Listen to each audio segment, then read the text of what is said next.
არის მსუბუქი, კარგად ჯდება, ხელთათმანის გარეშედაც რომ მოვყიდო ხელი. პლასმაზე ძალიან ისე ჯდება, რა ქვია, ანუ ამოწეულები რამე უსიამოვნები და უხეში რაღაცები არ აქვს. კავიც ესე კარგად არის გაკეთებული, აი შეხედეთ. ეხლა აქედან ვესვრი, იქნება 1-5 მეტრი.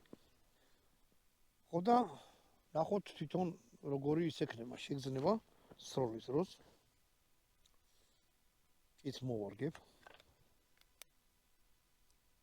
და გადავტენი. ეხლა უყურეთ იქ სამიზნე, ანუ მიაშვი შუაში სამიზნეა. აქეთ იქით არის ნახევრად წყლიცავსე 2 ცალი ბოცა. ბოცა არა რაღაცა პლასმასის რეზერვუარია. შიგასხია წყალი ესხა და ეხლა არის გაყინული.